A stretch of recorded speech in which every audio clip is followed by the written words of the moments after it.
satu sosok yang menurut saya luar biasa. Dedikasinya di dalam hal-hal yang sifatnya akademik. Bajunya rapi dan selalu pakai jam tangan. Dan selalu kalau dalam diskusi referensinya selalu sangat kuat karena beliau juga termasuk orang yang dari awal memang hobi baca luar biasa.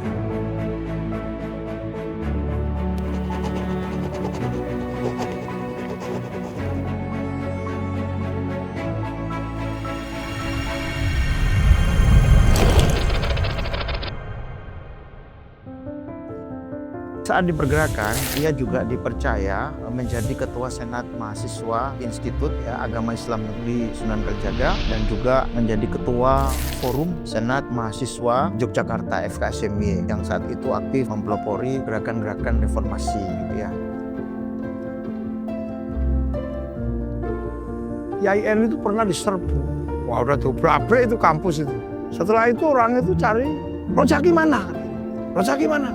Saya tahu kan dia pasti kecil kan. Dia kecil, pasti wah ini diambil. Akhirnya dia gini-gini, dia kode-kode saya gini akhirnya. Saya Rojaki, kenapa? Nah, mungkin lihat saya gede, hitam, gondrong gitu. Itu yang marah-marah itu jadi, ya mas, ya. Nggak jadi. Jadi saya pernah gantiin dia. Mendengar konflik di Kalimantan antara etnik Madura, Dayak, dan Melayu. Saat itu mendengar konflik etnik itu, ia hanya melihat dari kejauhan. Tapi ketika konflik etnik itu meledak kembali pada tahun 1999, bukan hanya di Kalbar tapi juga di Kalteng ya, Sampit, jiwa aktivisme si Jaki menggelora.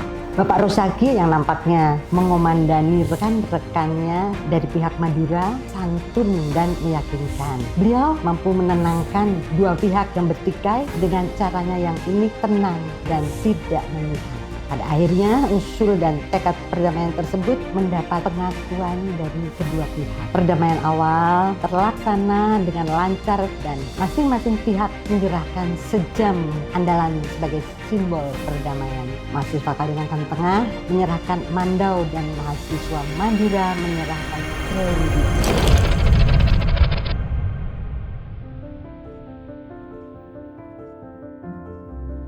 Saat itu saya memiliki tekad setelah S2 dan S3 agar saya tidak menjadi sarjana statistik, sarjana angka. Karena itu saya bekerja keras agar tesis maupun disertasi saya itu menjadi buku dan bisa dibaca banyak orang. Beberapa konflik yang melibatkan masyarakat Madura itu selalu representasi rekonsiliasi itu tokoh informal kiai. Padahal sebenarnya di dalam masyarakat Madura tokoh informal itu tidak hanya kiai tapi juga blater. Nah karena itu saya melakukan penelitian untuk tesis S2 saya itu kiai dan blater yang kemudian saya kasih judul Menabur Karisma Menuai Kuasa. Waktu S3 saya menulis disertasi yang cukup mengandung polemik. Jadi judulnya Islam, Oligarki Politik dan Perlawanan Sosial. Jadi saya meneliti bagaimana fenomena keagamaan itu menjadi oligarki politik. Jadi bagaimana tokoh informal itu kemudian menjadi tokoh formal gitu ya dalam politik lokal dan menggunakan bahasa-bahasa agama. Nah yang sangat luar biasa, publik yang mengenal Madura itu masyarakatnya patuh kepada informal leader kiai, ketika kemudian menjadi tokoh formal itu para anak-anak muda yang kritis, anak-anak kuliahan itu berani melakukan kritik kebijakan publik.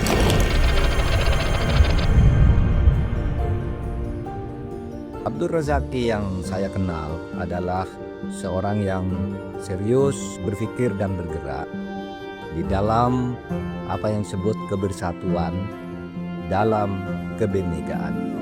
Dia bekerja untuk itu, baik melalui pemikiran-pemikiran akademiknya, menulis, mengajar, meneliti, dan langkah-langkahnya melalui gerakan-gerakan civil society yang ditempuhnya.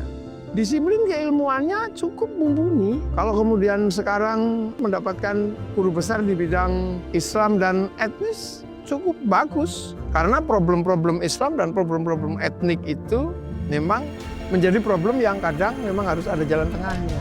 Dalam kesempatan ini, izinkan saya dengan bangga dan penuh rasa syukur mengucapkan Selamat Adinda Abdur Rojaki sudah layak kalau secara formal akademik disebut seorang Profesor Dr. Abdur Rozaki. Maju terus Isen Mulang. Isen Mulang artinya pantang menyerah. Maksudnya pantang menyerah dalam segala karya dan perbuatan.